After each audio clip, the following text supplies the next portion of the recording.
আধার card মিথ্যে হলে কেন্দ্রের সরকারও মিথ্যে। রেড রোড থেকে গতকাল জোড়াসাঁকো পর্যন্ত মিছিল করে মমতা বন্দ্যোপাধ্যায় আধার কার্ড নিয়ে এভাবেই মোদী সরকারকে নিশানা করলেন।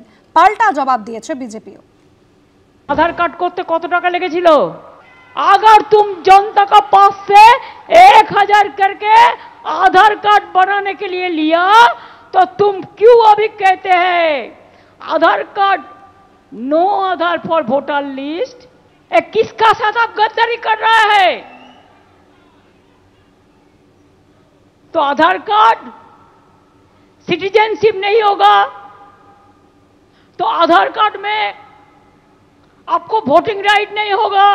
এইবারে মমতা বন্দ্যোপাধ্যায় শ্বেতপত্র প্রকাশ করে বলুন যে কোন কোন আধার সেন্টারে 1000 টাকা করে আধার কার্ডে নেওয়া হয়েছে। এই ধরনের কথা যদি মুখ্যমন্ত্রী তথা স্বরাষ্ট্রমন্ত্রী তথা পুলিশ মন্ত্রী এই রাজ্যের তিনি যদি বলে থাকেন তার দায়িত্ব এক্ষুনি প্রকাশ করা যে কারা আধার তৈরি করার নামে 1000 টাকা করে নিয়েছে। একদিকে শুভেন্দু অধিকারী তিনি কিন্তু স্পষ্ট জানিয়ে দিয়েছেন অনুপ্রবেশকারী রোহিঙ্গা সকলের নাম কিন্তু বাদ যাবে। অন্যদিকে মমতা বন্দ্যোপাধ্যায় গতকাল ভোট কাটার ষড়যন্ত্র নিয়েও আক্রমণ জানিয়েছেন।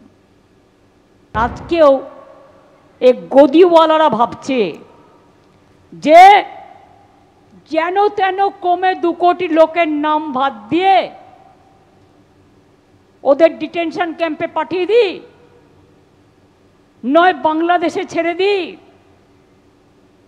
আর নয় ওদের দেশ থেকে তাড়িয়ে দিই, দিয়ে কোনো রকম ক্ষমতা দখল করি। তো আপনারা যদি মনে করেন 39% পেয়ে আপনি 294টা সিট জিতবেন, 2% 3% ভোট কেটে দিয়ে মূর্খের স্বর্গে বাস করছেন। ওনার মিছিলে অধিকাংশই জামাতিরা হাঁটছে এবং বসিরহাট, স্বরূপনগর, বিভিন্ন হাড়োয়া, বিভিন্ন জায়গা থেকে বাংলাদেশি মুসলিম অনুপ্রবেশকারীদের নিয়ে এসছে মিছিল।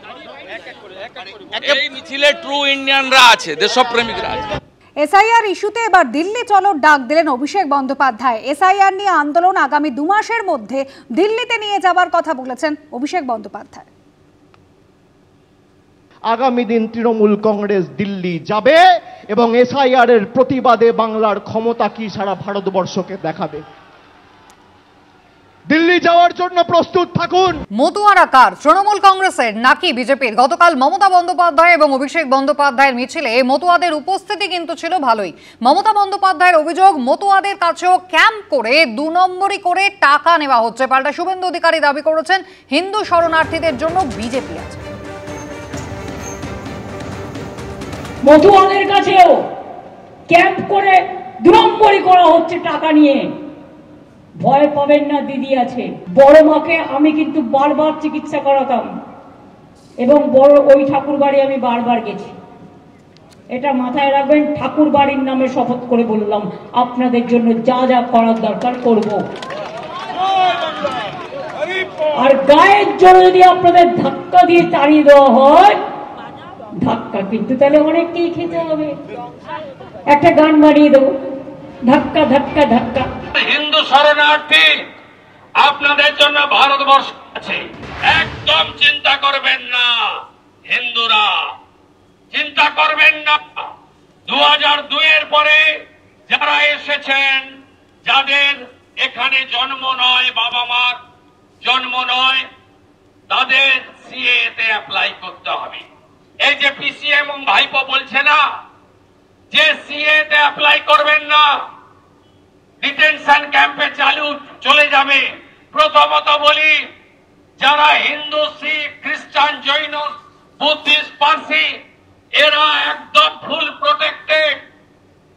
প্রোটেক্টেড। এর জন্য বড় গ্যারান্টারের নাম নরেন্দ্র দামোদর দাস মোদী। আপনি সিএ তে অ্যাপ্লাই করুন, বাকিটা ভারতীয় জনতা পার্টি সরকার বুঝে নেবে। এসআইআর এর বিরোধিতায় জোড়াসাঁকো থেকে রেড রোড থেকে জোড়াসাঁকো পর্যন্ত পথ হাঁটলেন মুখ্যমন্ত্রী মমতা বন্দ্যোপাধ্যায়। আর তার এই 4.5 কিলোমিটার পথে সামিল হয়েছিলেন অসংখ্য মতুয়াও। এসআইআর এর বিরোধিতায় মুখ খুলেছেন তারাও। এসআইআর আমাদের কাছে ডকুমেন্ট চাবে, আমরা কি ডকুমেন্ট দেবো? আমরা উপর বাংলার থেকে আইছি, রাতের অন্ধকারে লম্প জ্বালায়, কেরোসিন তেলের লম্প জ্বালায় মুসলমানদের অত্যাচারে। এবার বাংলায় আইছি, আমাদের কি ডকুমেন্টস আছে? আমাদের ডকুমেন্টস আছে আধার কার্ড। এখন রাজ্য সরকার সেন্ট্রাল গভর্নমেন্ট বলছে আধার কার্ডে কাজ হবে না, আমাদের কাছে আর কি ডকুমেন্ট থাকতে হবে? এসআইআর এর বিরোধিতায় সুর চড়িয়ে আজ থেকে কিন্তু মমতা ঠাকুর তিনি অনশনে বসছেন। অল ইন্ডিয়া মতুয়া মহাসংঘের মমতা ঠাকুর পন্থীরা তারা আজ থেকে অনশন শুরু করবেন। বেলা 12টা থেকে উত্তর 24 পরগনার ঠাকুরনগরের মতুয়া বাড়িতেই অনশন কর্মসূচি শুরু করবেন মমতা ঠাকুর পন্থীরা। এসআইআর এর কারণে 1 কোটির বেশি মতুয়া সম্প্রদায়ভুক্ত মানুষ ভোটার তালিকা থেকে বাদ পড়বেন, এই অভিযোগ তুলে গত শনিবারই আমরণ অনশনের কর্মসূচি ঘোষণা করেছিলেন মমতা ঠাকুর। আজ থেকে ঠাকুর বাড়িতে প্রয়াত বীণাপানি দেবীর ঘরের সামনে ধর্নায় বসছেন তার অনুগামীরা। বেলা 12টা থেকে শুরু হবে, দুপুর 12টা থেকে শুরু হবে। প্রস্তুতি খুব ভালো, চারিদিকে খুব ভালো সাড়া আছে। কালকে প্রায় 1000 লোক জমায়েত হবে। আমার মনে হয় ওখানে কতগুলো বাংলাদেশি মুসলমান, কতগুলো রোহিঙ্গা, কতগুলো ভুতুরে ভোটার, যাদের আজকে চিন্তার ঘাটতি হচ্ছে, তারা আজকে সেখানে বসবে।